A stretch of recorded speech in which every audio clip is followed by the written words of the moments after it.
আগের প্রিডিকশন, আগের আপনার যত ইতিহাস সব কিছু বাদ, আজকে আমরা যে কোনো মূল্যে আমরা ইন্ডিয়াকে হারাবো। এর আগের বছর ড্র হয়েছে, হ্যাঁ, আজকে ইনশাআল্লাহ বাংলাদেশ আজকে জিতবে। আজকে অবশ্যই আশা করি বাংলাদেশ আজকে জিতবে। আমরা ওই আশা নিয়ে খেলা দেখতে আসছি। আর ভারতের ম্যাচ অবশ্যই সবসময় একটা ফাইট হয়, তো আমরা ওই আশা নিয়ে আসছি। দেখি, আমরা ফুল সাপোর্ট দেবো, বাকিটা আল্লাহর উপর দেখা যাক। ইনশাআল্লাহ বাংলাদেশ ভালোই খেলবো, অবশ্যই বাংলাদেশ ভালো খেলবো, কেননা সব দিক থেকে বাংলাদেশ এগিয়ে। আমরা যদি চিন্তা করি ভারতের থেকে, আমরা লাস্ট একটা ম্যাচ দেখছি হামজা গোল করে আসছে, সময় গোল করতে পারে, দেখা যাক। এখন আমরা সবাই আশা থেকে হামজা একটা গোল পায়। ইনশাল্লাহ আমরা প্রত্যাশা রাখি যে হামজা চৌধুরী, সমীর সোম, তাছাড়া ফাহমিদুল তো মেবি আজকে খেলবে, তারা অবশ্যই ভালো করবে। ভালো সব সময় আমাদেরকে ইগো দেখায়, এই ইগো আজকে আমরা ভেঙে চুরমার করে দিব খেলার মাধ্যমে। যদিও তারা বিভিন্ন অজুহাত দেখায়, হ্যাঁ, বিভিন্ন জিনিস তারা আমাদেরকে নিচু রাখতে চায়, কিন্তু সেটা এবার পারবে না। ইনশাল্লাহ আমরা হামজা চৌধুরী, সমীর সোমদের মাধ্যমে উপযুক্ত জবাব দিব। ইনশাল্লাহ আজকে আমরা উইন করব।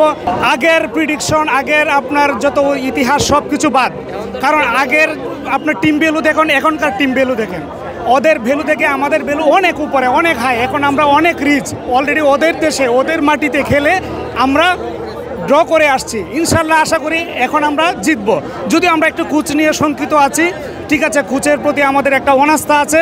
হ্যাঁ, আশা করি বিষয়টা বাংলাদেশ ফুটবল ফেডারেশন খুব দ্রুততার সাথে বিষয়টা সম্পন্ন করবে।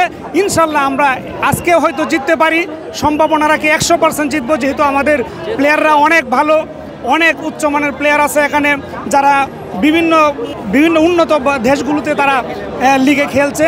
সো আমরা আশা রাখতেই পারি যে আজকে আমরা যে কোনো মূল্যে আমরা ইন্ডিয়াকে হারাবো, বাকিটা আমাদের উপরওয়ালা যা করে। ইনশাআল্লাহ বাংলাদেশ খেলবে আজকে, যেহেতু হামজা চৌধুরী আছে মাঠে, আবার ফাহমিদুল আছে, আবার জামাল ভাই আছে, এবং জিতবে আর কি।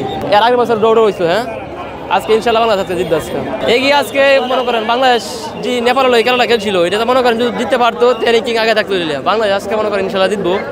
হামজা যেহেতু হামজা চৌধুরী আছে আজকে ম্যাচে, আজকে অবশ্যই আজকে বাংলাদেশ আছে কিছু করবে আজকে।